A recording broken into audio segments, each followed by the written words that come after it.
Hi everyone, this is Steven.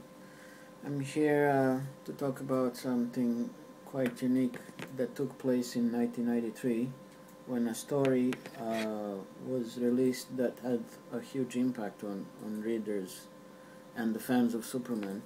The story I'm talking about is called The Death of Superman, that was released that year, so back in 1993. This story held significance for obvious reasons, that the Superman practically dies at the end of that story. Now, how did he die?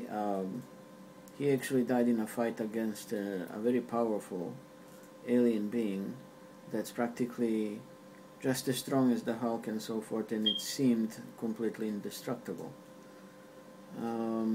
What was also interesting about that is that several or a few members of the Justice League tried to stop this creature when it went on a rampage after escaping from a prison of a sort, and he started unleashing chaos and terror and violence throughout the surrounding areas, and eventually he ends up in the area of Metropolis. So a few Justice League members who were on a patrol were dispatched to try and stop him. They all fought him, but each and every one of them was beaten very badly, and not a single one of them was able to make any impact or even a dent in his skin. The creature I'm talking about is called Doomsday, or at least he was named that way. It seems that in the future stories he had some kind of connection to Krypton. I am not very much familiar with those particular stories that come after the death of Superman. I have a few, but I don't have a complete picture what was his exact involvement and where the connection to Krypton begins. At any rate, he kept rampaging through, and Superman at that time was having an interview in some studio about his efforts to keep humanity safe and so forth, and then due to the live coverage he discovered that the Doomsday is on a rampage and that he's destroying everything in his path and so forth.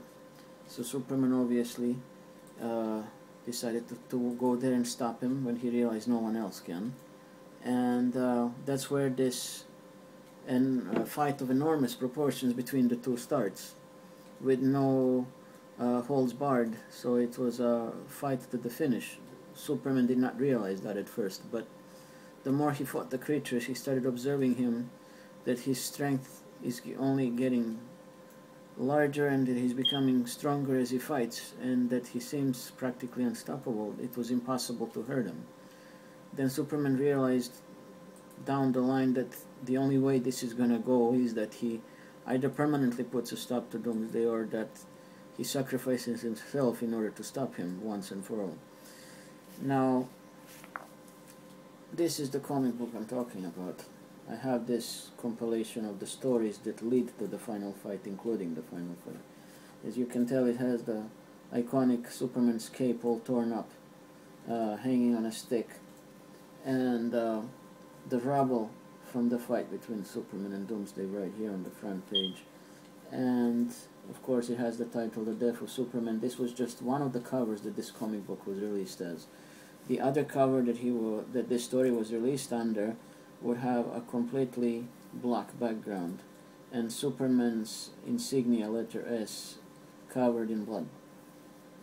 Now at the back here you can kind of tell which particular issues are included in this volume. There is about several of them, I would say about 7, and of course a kind of like a side piece from the Daily Planet saying Superman dead, and has the coverage of the story, and it has a photo over here of showing Superman completely lifeless, lying on the asphalt and surrounded by rubble and of the aftermath of the battle. Now, spoiler alert for those of you who don't know how this story ends, in the sense of how exactly it ends, meaning obviously Superman gets killed, but in what fashion and so forth. So if you don't really want to know those particular details, then I would suggest you skip this part of the video or don't watch it further. But what I'm going to say is that yes, he is beating and slowly finds a way to finally hurt Doomsday in that final fight. as they keep slugging at each other, the punches are exchanged, rubble and things and cars are being thrown at each other, and so forth and so forth. Superman even tries to fly him into the atmosphere outside planet Earth to just make him unconscious so that he loses his ability to breathe, in other words, to be able to put him down. But even that doesn't seem to work a whole lot. And Superman is getting torn to pieces. His costume is getting all shred to pieces, and he's starting to bleed. He's receiving cuts all over his body because Doomsday, being a creature who has not just the strength, but he also has protruding bones that are very sharp all over his body, especially at his knuckles and on his arms as well, and his jaw is covered in bony protrusions that are also quite sharp. And on his knees, where he wears boots, he also has sharp bony spikes sticking out of his boots, so he's almost covered like a hedgehog in a way, kind of, covered in all sorts of spikes all over him. But in the end, Superman slowly starts to inflict damage on him that actually hurts Doomsday by trying to kind of put a strong pressure on the bones and so forth, which slowly starts to make Doomsday feel the pain after all. But after slowly both of them getting tired and exhausted because the fight is just too long, Doomsday is actually still, even though he's appearing slightly weak, he's still continuing the fight. And then it seems that at one given point Superman noticed that both of them are going to place all they got in this one final hit on each other, and then either both of them will fall or one will fall. So Superman charges toward Doomsday and Doomsday charges toward Superman, and in that single moment both of them simultaneously punch each other with all their might, and practically both fall on the ground, Doomsday being instantly dead and Superman barely clinging on his life. And then Lois Lane, who was covering the fight, comes to see and calls the emergency to see if they can save Superman. But unfortunately it's too late. He's at the last breath there, and he did not survive that final punch. So he's practically dying, and the entire world and the witnesses who witnessed the fight, they're all in a state of shock because they couldn't possibly believe that the Man of Steel can actually die. And that's what practically sent the shockwaves through the readers who read the comic book and so forth, that he's actually dead. In the older comic books, and I'm talking about 1960s, 1970s and thereabouts, Superman would actually die in some of those stories as well, but not in a sort of a catastrophic, unbelievable way such as this one. He would actually die under different circumstances, maybe because of kryptonite and sort of a milder looking reasons, not as violent as this one was. So this was rather a very vicious way for him to go, and sort of leave a gap. How would the world look like in the following stories without Superman being there? Now, of course, the further stories after that cover the idea of Superman's funeral and what happens after that funeral when certain mysteries start to happen, such as the disappearance of Superman's body from the grave and so forth, and one portion of the Justice League members gets involved to see if they can get to the bottom of the whole matter of what's really going on and why is Superman's body missing. And Supergirl also gets involved as well, and Lex Luthor and Lois Lane and so forth. So they're all involved in it, trying to make sense out of it, and at the same time trying to fill in the gap in Superman's absence because he's gone.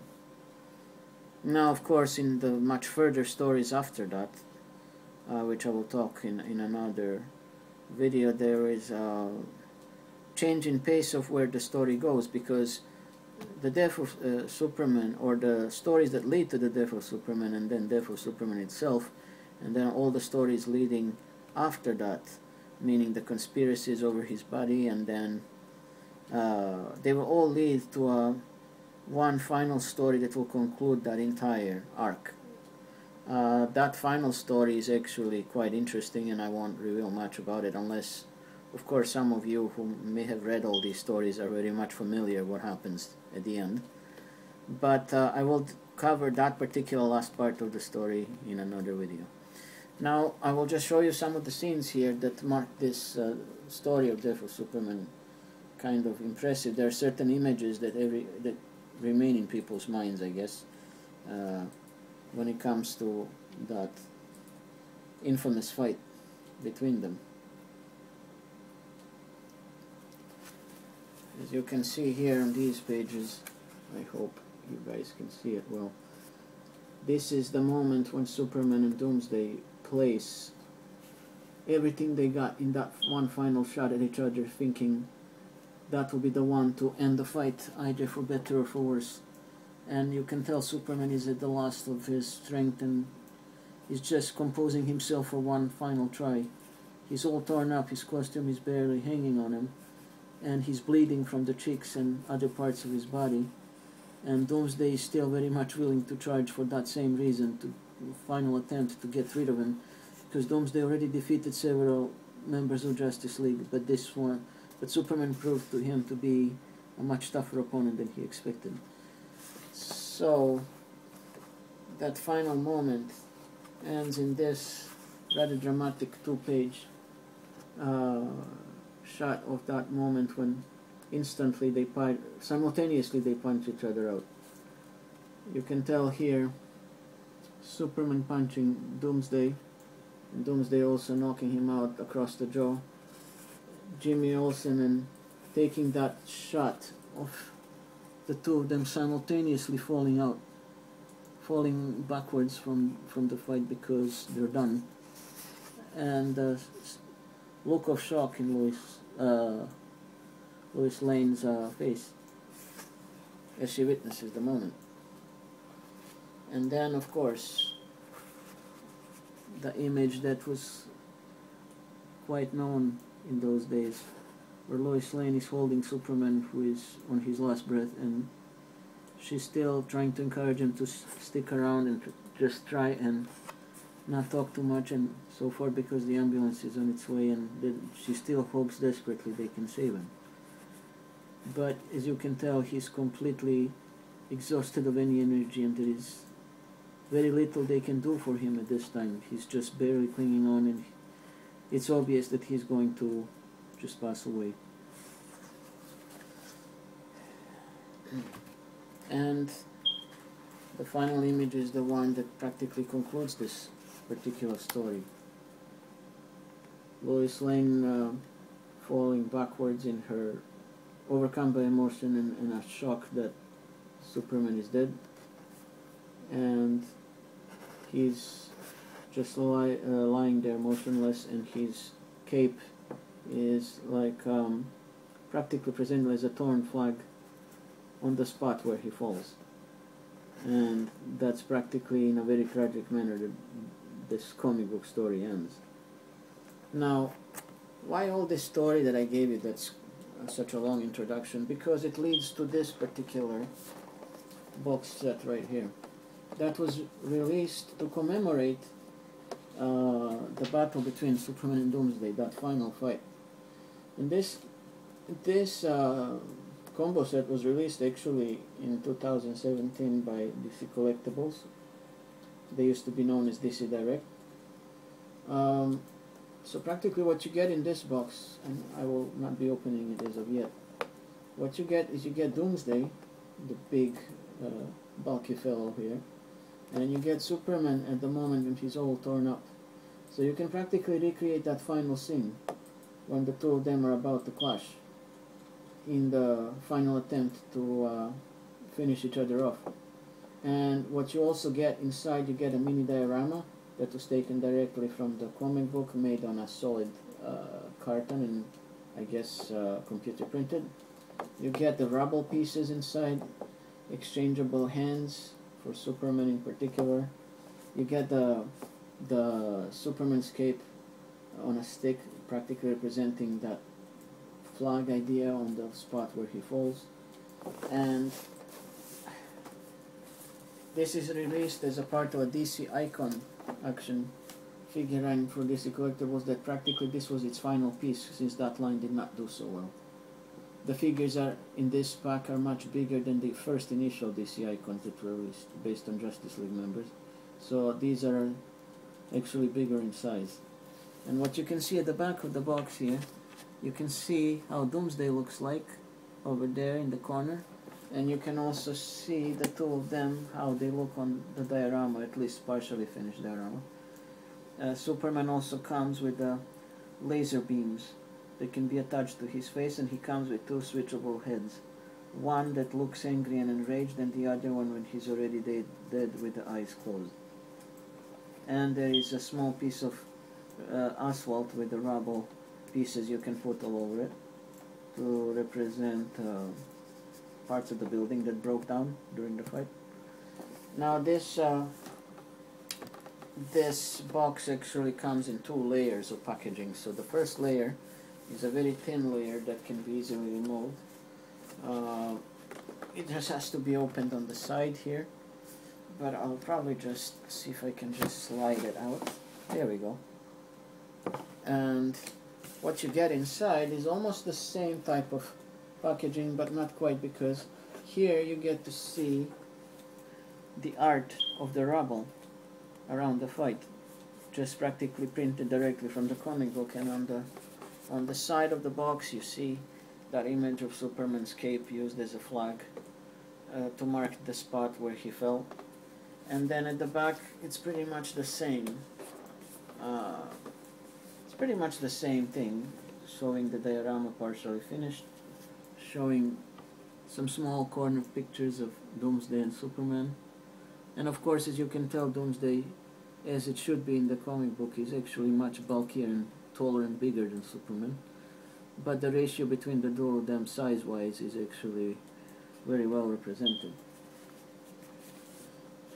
And it states on the box here that it comes with 29 pieces inside. And the title on the side is Superman vs. Doomsday. And it has Superman's bloody logo right on top. And just to show you what I mean by this, being from the comic book, as you can tell, it's the same image on both sides. Anyway, that's pretty much all I can say about this. I will be, once I have dismantled this package, and I will show you how it really looks without the box. This is an item that may or may not be still available out there, depending, because this line is coming to a close with this final piece, meaning the DC Icons line, and it's being replaced this year by a similar line called DC Essentials figures, which is practically along the same idea, but the sculpting is different and so forth and so forth.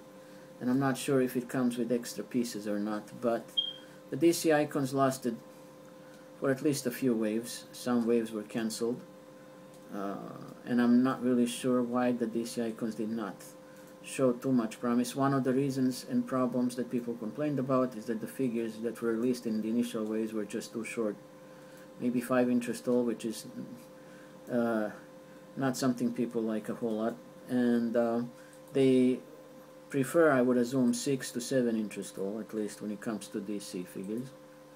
And this final set, along with the Supergirl and maybe a few other characters near the end of this line, were actually released in a bigger size to try at least and compensate for the fact that the previous figures were too short. So Superman is about 6.5 inches tall, and Doomsday is about 7, thereabouts, 7.5, roughly, thereabouts. And from what I've seen, at least on the pictures, this particular Doomsday figure looks pretty good. It's maybe not as big as some other Doomsday figures that were released from Mattel, let's say, or even from the early versions of DC Direct Doomsday, but it still looks pretty good. But as I said, more about these details and these facts in another video then. I hope you guys enjoyed this discussion.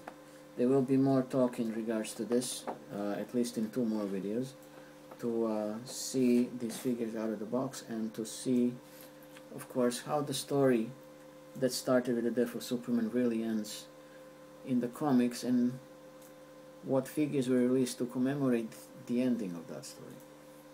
That's all for now. Catch you guys later. Bye.